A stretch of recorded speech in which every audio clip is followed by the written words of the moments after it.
नमो वरिहन्ताणं नमो सिद्धाणं नमो आयिर्याणं नमो वज्रायाणं नमो लोये सव्यसाहूणम्। कथा का शीर्षक है होनी हो सो होय। होनी को कौन टाल सका है और अनहोनी को कौन कर सका है। अरहन के वचन कभी अन्यथा नहीं होते।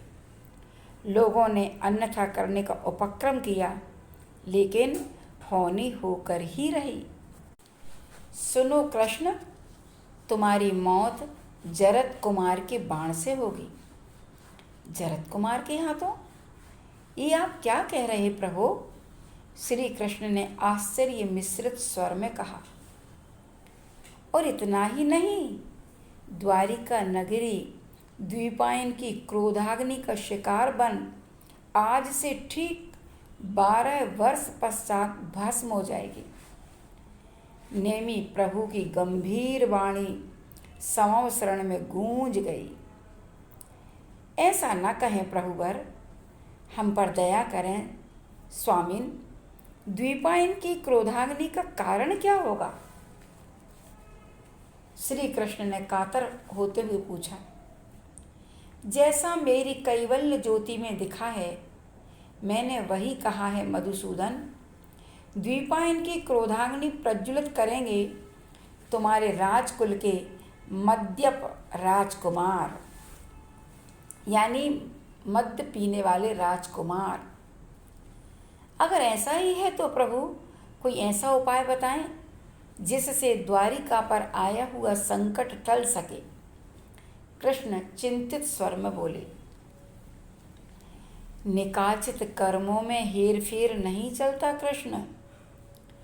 फल दिए बिना उनका निस्तार नहीं, उसे टाला नहीं जा सकेगा। नेमी प्रभु इतना कह करके मौन हो गए।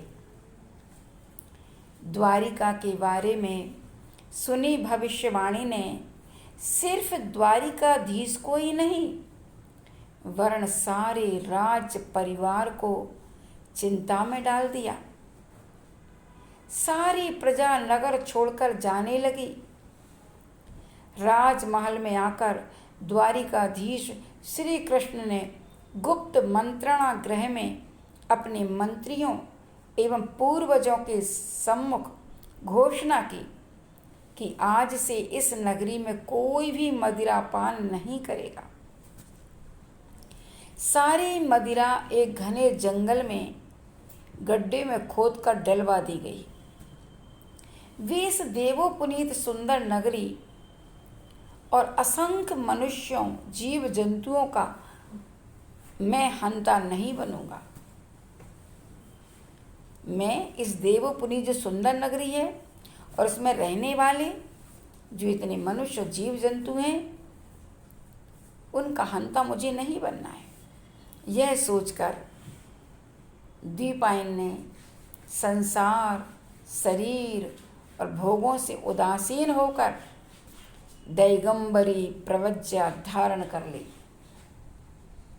द्वीपायन मुनि बन गए और मुनि बनकर के विहार करने लग गए। और जरद कुमार भी अपने भातृ प्रेम के कारण द्वारिका से विपरीत दिशा के वन प्रांतों में रहने लगे। राजसी सुख, ठाट बाट सब कुछ छोड़कर वह वनवासी हो गया। जिनेंद्र देव का कथन कभी मिथ्या नहीं होता। उनके वचनों को झूठा करने की ताकत नरों में तो क्या, तृष्णाड़ी को उखाड़कर फेंकने वाले इंद्र तक में नहीं है। मखमल की मुलायम सैया पर महादेवी सत्यभामा के कक्ष में लेटे हुए श्री कृष्ण जी विचार कर रहे थे कि अचानक कक्ष में हलचल हुई। महारानी सत्या ने कहा, अभी तक आप सोए नहीं नाथ? हाँ रानी, अब मुझे चैन नहीं। जब से सर्वज्ञ प्रभु श्री नेमिनाथ जी की भविष्यवाणी सुनी है, तब से ये मन अशांत हो रहा है। मैं अपने प्राण न्योछावर करके भी द्वारिका वासियों को बचा पाता। यह कहते ही उनका गला अवरुद्ध हो गया। ऐसा न कहें नाथ, अधीर न हो, समय आने पर सब ठीक हो जाएगा। सत्यभामा ने सांत्वना दिलाते हुए कहा। अब समय आने पर क्या होगा सत्य? केवली के वचन अन्यथा नहीं होते। श्री कृष्ण जी बोले। वैसे तो द्वारिकावासी नगरी छोड़कर 12 वर्ष के लिए अन्यत्र चले गए हैं। द्वीपायन संसार से विरक्त होकर मोक्ष मार्ग पर आरूढ़ है, और देवर जरद कुमार भी सब कुछ छोड़कर वनवासी हो गए हैं। अब कुछ अनर्थ होने का प्रश्न ही नहीं उठता। सत्यभामा पैर दबाते हुए बोली। और कहा श्री कृष्ण जी ने कि अरे सत्य, होनी को कौन टाल सका है, और अनहोनी को कौन कर सका है। समय आते ही सारे निमित्त मिल जाएंगे। श्री कृष्ण ने सत्यभामा की आंखों में आंखें डालते हुए कहा। हाँ स्वामिन, आपका कहना यथार्थ है। फिर भी जब नेमि प्रभु घर पर थे, तब कितनी भोले थे वो। भोले तो अब भी हैं प्रिय, अब वे तीर्थंकर हैं। कैसे थे वे बचपन के दिन, वे खील कूद के क्षण। इतना कहकर देवकी नंदन अतीत में खो गए।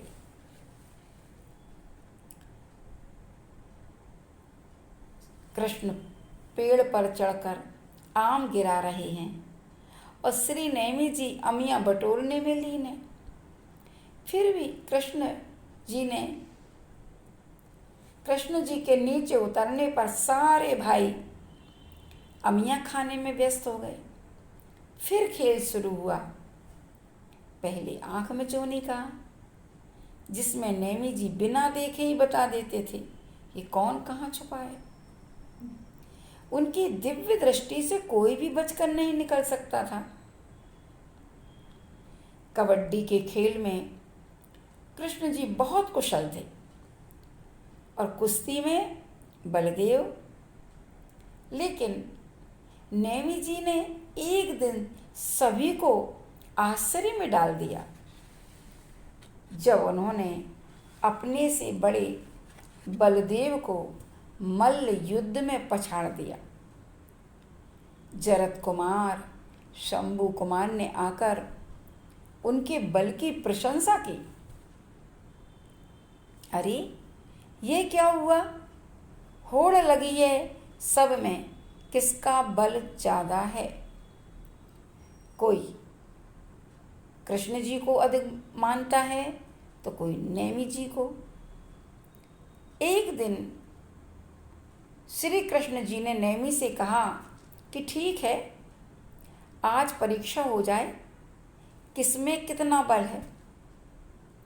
और उन्होंने कहा कि श्री नेमि जी, अगर तुम्हारे पास बल है तो हमारी भुजा को हिला दो। आहा आह, नेमि जी ने एक झटके में ही श्री कृष्ण जी की बलशाली भुजा फूल की तरह मरोड़ दी, फूल की तरह हिला दी। कृष्ण जी की सारी हड्डियां कड़कड़ा गई, भुजा अपना स्थान छोड़ती सी लगी।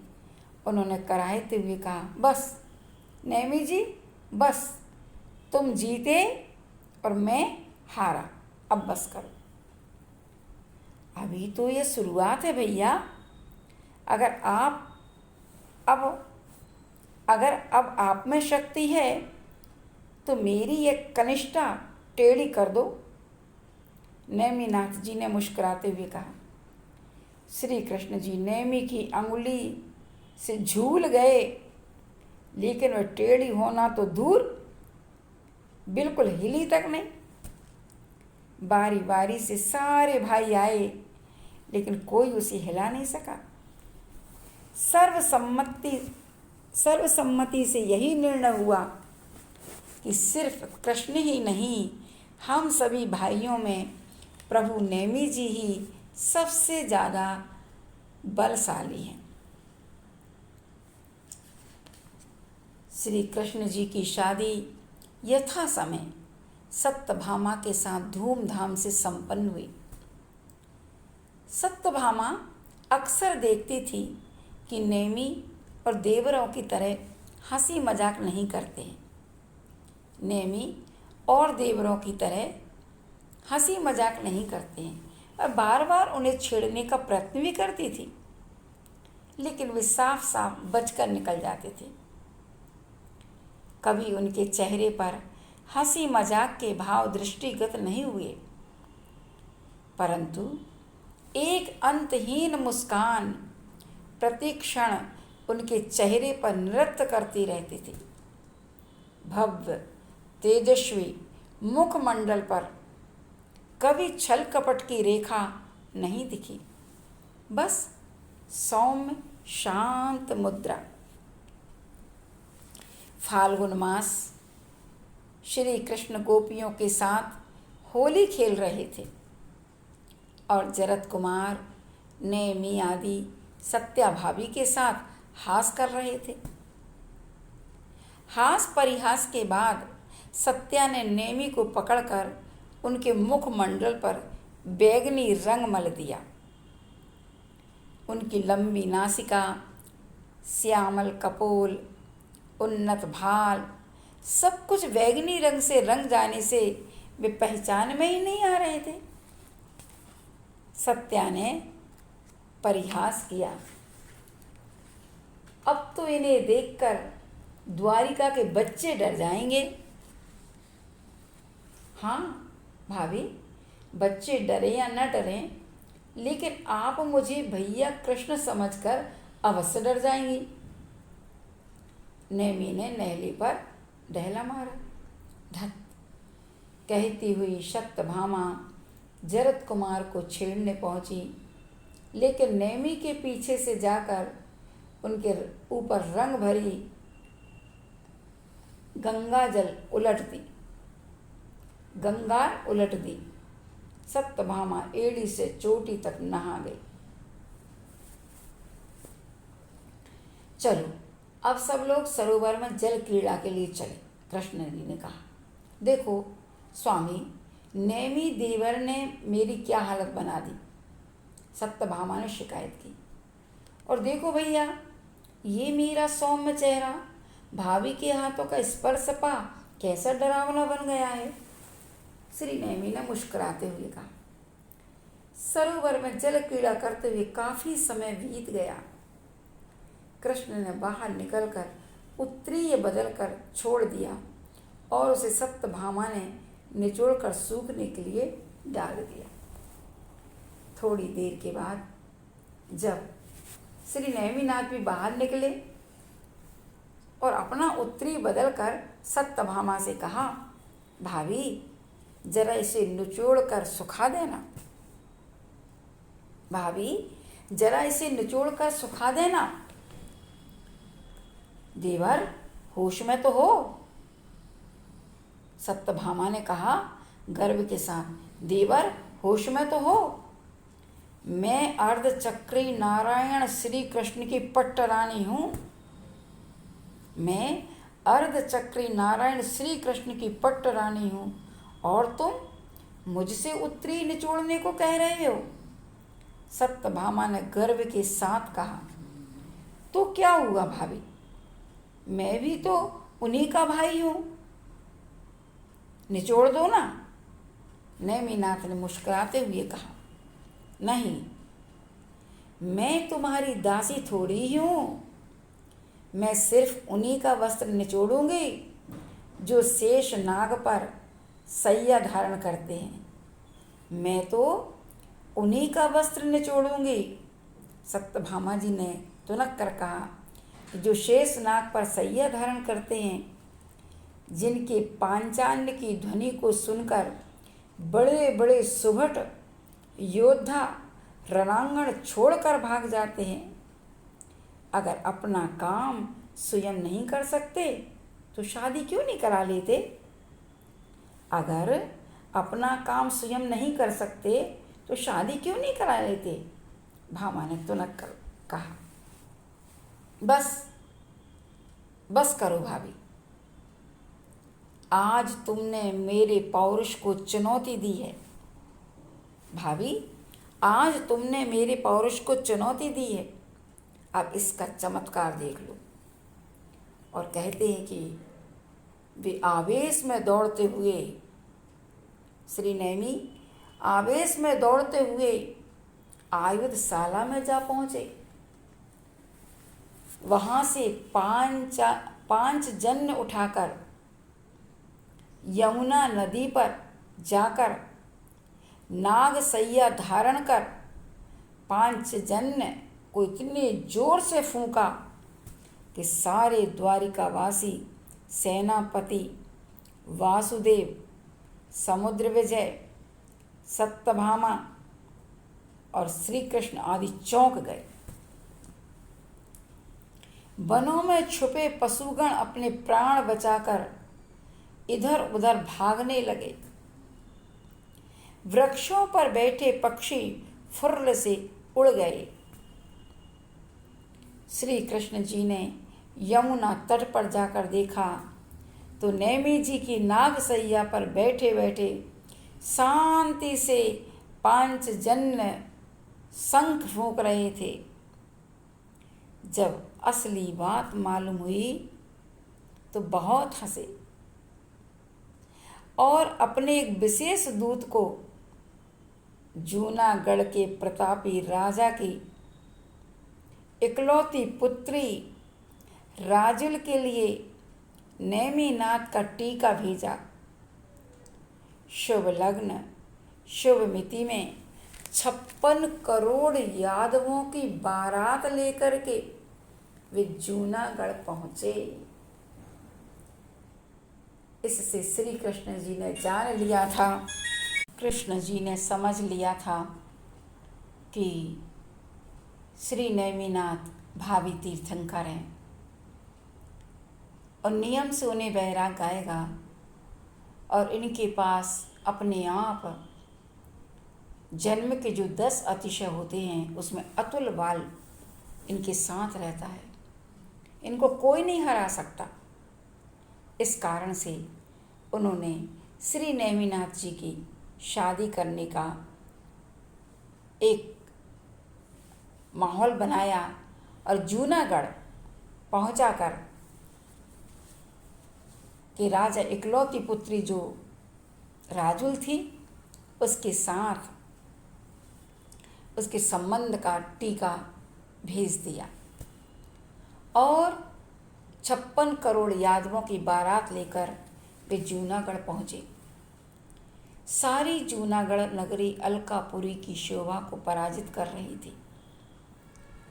जगह जगह पर बारातियों के स्वागतार्थ वनस्पति से बनाए गए बेल बूटे के द्वार अत्यंत मनोरम थे।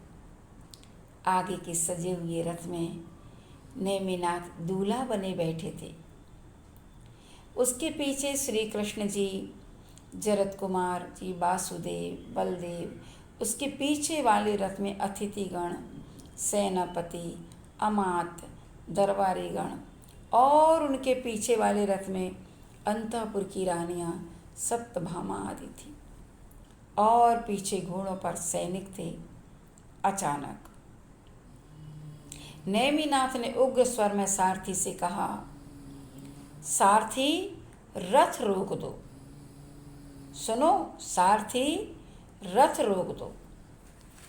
और अगले ही पल सारथी ने रथ की बल्लगा खींच दी।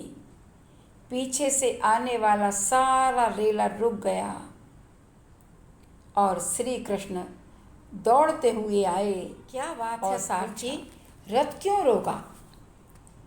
सारथी कुछ कहता इससे पहले नेमिनाथ बोल पड़े, रथ मैंने रुकवाया है भैया। क्यों, क्या कारण है? श्री कृष्ण ने एक साथ दो प्रश्न कर दिए। पहले मुझे ये बताइए कि ये पशु किस लिए बंद किए गए हैं? पहले मुझे ये तो बताओ कि ये पशु किस लिए बंद किए गए हैं? अरे, तुम इतना भी नहीं जानते हो कि तुम्हारी बारात में कुछ राजा लोग मांसाहारी हैं। अच्छा, तो एक प्राणी के शादी समारोह में इतने भोले मासूम प्राणियों की हत्या? मुझे ऐसी पत्नी नहीं चाहिए जो हिंसा से प्राप्त हो। कोई कुछ समझ पाता कि इतने में श्री नेमिनाथ रथ से कूद गए और उन्होंने जाकर पशुशाला का द्वार खोल दिया। सारे पशु बेतहाशा जंगल की ओर दौड़ गए। तब तक समुद्र विजय, बलदेव, सत्यभामा आदि भी रथ के पास आ चुके थे। वासुदेव ने कहा, ये क्या किया तुमने नेमी? वही जो करना था। यह कहकर उन्होंने मोर मुकुट को तोड़ दिया, राजसी परिधान उतार कर फेंक दिए और नग्न दिगंबर मुद्रा धारण कर गिरनार पर्वत की ओर चले गए। बारात वापस लौट गई। कुछ दिन उपरांत श्री कृष्ण जी को समाचार मिला कि नेमी प्रभु को केवल ज्ञान की उत्पत्ति हो गई है और कृष्ण अपने राज्य परिकर के साथ प्रभु की कैवल्य देशना को सुनने चले। कैवल्य देशना याद आते ही श्री कृष्ण वर्तमान में लौट आए। 12 वर्ष बीतने के उपरांत द्वारिकावासी फिर से अपनी मातृभूमि की गोद में आ पहुँचे। द्वारिका नगरी फिर से फली फूली दिखलाई पड़ने लगी। लहलहाती फसलें, कल कल निनाद करती यमुना और द्वारिका के कोट के उस तरफ विशाल जलराशि का धारक लवणो दधि। भगवान तीर्थंकर प्रभु नेमिनाथ की भविष्यवाणी लोग भूल गए थे और द्वीपायन मुनि भी कई नगर उपनगर घूमते हुए द्वारिका के समीपस्थ वन प्रांतों में आकर रहने लगे। चैत्र मास की चटकती धूप धरती और आकाश के साथ तन को भी तपा रही थी। ऐसे समय में मृगया के लिए वन में आए राजकुमार प्यास से व्याकुल होकर इधर उधर दौड़ने लगे, पर उन्हें कहीं भी पानी के दर्शन नहीं हुए। और अचानक देखा कि 2-3 गहरे गड्ढे में उन्होंने तरल द्रव्य को पाया और उनमें से एक बोला, अरे यहाँ आओ, यहाँ पर पानी है। सच, एक साथ कई आवाज़ें आईं। जो श्री कृष्ण जी ने 12 वर्ष पूर्व द्वारिका के साथ मदिरा फिकवाई थी, द्वारिका की समस्त मदिरा फिकवाई थी, ये गड्ढों में वही मदिरा थी। यादव राजकुमार बिना विचार किए अपनी अंजुलि में भरकर गटागट पानी की तरह पीने लगे। करेला और नीम पर चढ़ा वाली कहावत यहाँ चरितार्थ हो रही थी। एक तो मदिरा वैसे ही मदोन्मत्त कर देती है और वह तो लगातार 12 वर्षों तक सड़ती रहने के कारण और तेज हो गई। वे राजकुमार विवेक शून्य होकर मटर गश्ती करने लगे। कहीं वे पेड़ों की डाली को तोड़ते तो कभी रास्ते के पत्थरों को ठुकराते हुए आगे बढ़ते। अरे अरे, देखो यह कौन है? एक ने कहा। अरे ये तो नागा साधु है, ये तो नागा साधु है, इसी के प्रभाव से हमें मृगया नहीं मिली। मृगया यानी शिकार नहीं मिला। इसी ने हमारे लिए अपनी माया से पानी सुखाकर इसी ने हमारे लिए अपनी माया से पानी सुखाकर प्यासा भटकवाया। चलो इसे दंड दें, दूसरे ने कहा। और वे अगले ही पल मुनि द्विपायन के प्रति अशुभ वचन कहने लगे। जब उन्हें संतोष नहीं हुआ तो एक ने उन पर थूक दिया। पहले अशुभ वचन कहे, फिर उन पर थूक दिया। द्विपायन साक्षात क्षमा के अवतार थे। उन्होंने बालक समझकर उन्हें क्षमा कर दिया। अपने ध्यान में वे लीन थे, सो लीन ही रहे। यह देखकर मद्यप राजकुमार भड़क गए। मद्यप यानी मद्य को पीने वाले या पी करके जो आए थे, ऐसे राजकुमार भड़क गए और कुछ ने अंजलि में भरकर उन पर धूल उछाल दी। द्विपायन उपसर्ग समझकर ध्यान में पहले से अधिक लीन हो गए। ढोंगी हमारे लिए वन में भटक रहा और अब ध्यान का नाटक रच रहा है। यह कहते हुए एक ने पत्थर का डेला मुनि द्विपायन के सिर की ओर फेंका। कड़ाक की ध्वनि के साथ ही द्विपायन का चेहरा तेज उष्ण रक्त से स्नपित हो गया। एक के बाद एक कई पत्थरों के डेले द्विपायन को लगे, जिससे उनका शरीर कई जगह घायल हो गया और उसके साथ ही उनका ध्यान भंग हुआ। क्रोध अपनी सीमा का उल्लंघन कर चुका था। धूर्त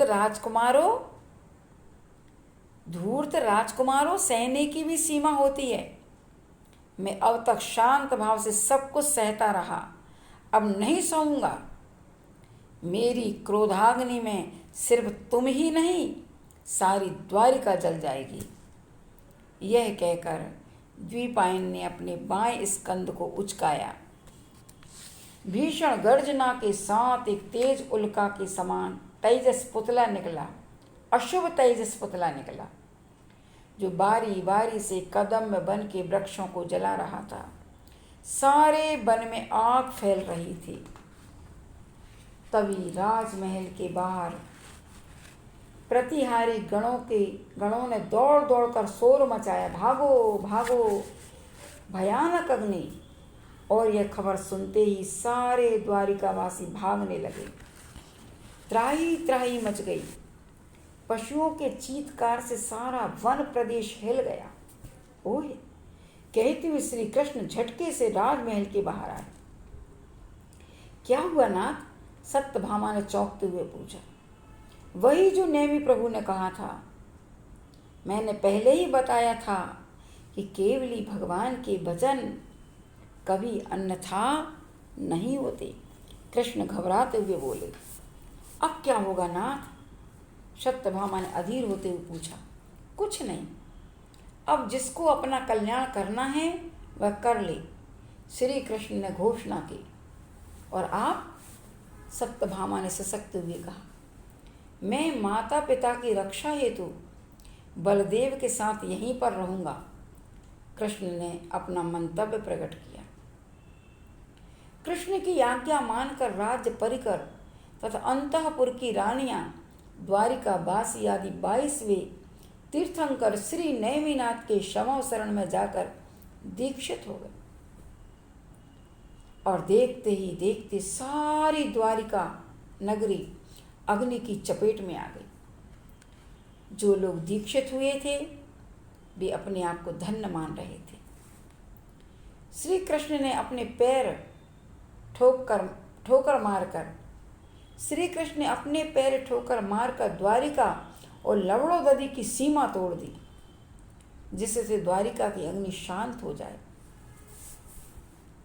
लेकिन दुर्भाग्यवश समुद्र का पानी अग्नि में घी का काम कर रहा था। जब कर्म का उदय हो तब अग्नि में कोई पानी डाले तो घी जैसा डलता है, और अग्नि उत्तरोत्तर बढ़ती चली जा रही थी। अब श्री कृष्ण को कोई उपाय नहीं सूझा, तो उन्होंने रथ में वेगशाली घोड़े जोतकर उसमें अपने माता पिता को आरूढ़ कर जल्दी ही घोड़ों की लगाम खींची, लेकिन सब व्यर्थ। रथ के चक्र टस से मस नहीं हो रहे। बलदेव ने अपनी समूची शक्ति लगाकर रथ को जैसे तैसे ढकेला, वैसे ही द्वारिका के नगर का दरवाजा बंद हो गया।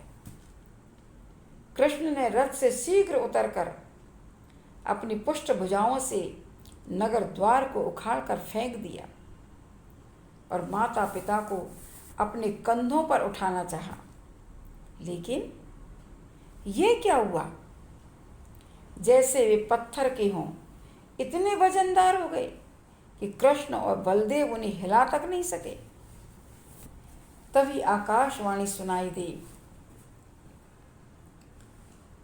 कृष्ण जी तुम परिश्रम मत करो, कृष्ण जी तुम परिश्रम मत करो, सिर्फ बलदेव और तुम ही बचोगे, माँ की पूरी नगरी जलकर ध्वस्त हो जाएगी। श्री कृष्ण और बलदेव भागते हुए उसी वन में पहुंच गए जहाँ पर जरत कुमार रहते थे। विधि का विधान, भाग्य की विडंबना, जिनके सिर के ऊपर छत्र चलता था, जिन्होंने कभी धरती पर पांव नहीं रखा, जिनकी वक्र दृष्टि को देखकर सारा राज्य परिकर कांप उठता था, वे आज अपने प्राणों की रक्षा हेतु वन वन भटक रहे। एक मौलश्री के वृक्ष की छाया तले कृष्ण थक कर बैठ गए और बलदेव से कहा, ओह भैया कंठ सूख रहा है, अगर थोड़ा सा पानी। ठीक है कृष्ण, तुम यहीं आराम करो, मैं अभी जाकर शीतल जल लाता हूँ। यह कहकर बलदेव चले गए। दूर दूर तक कहीं पानी का नामो निशान तक नहीं था। बलदेव पानी की खोज में कृष्ण से बहुत दूर चले गए। कृष्ण ने थोड़ी देर तक प्रतीक्षा की, फिर अपना उत्तरीय बिछाकर पीतांबर ओढ़कर सो गए। कृष्ण ने प्रतीक्षा की कि बलभद्र भाई मेरे लिए पानी लाएगा, लेकिन जब नहीं आए बलदेव तो अपना उत्तरी बिछाकर और जो पीतांबर था उसको ओढ़ करके सो गए। कहते हैं तभी वृक्षों के झुरमुट में से जरत कुमार ने देखा कि मौलश्री वृक्ष के तले एक मृग लेटा है। क्यों पीतांबर उड़ करके सोए थे, तो उन्होंने सोचा कि मौलश्री वृक्ष के तले एक मृग लेटा है, बस फिर क्या था। उन्होंने एक पल की देर किए बिना तूणीर में से एक बाण खींचकर धनुष पर चढ़ाया और निशाना साध कर बाण छोड़ दिया। निशाना तो बिल्कुल अचूक था।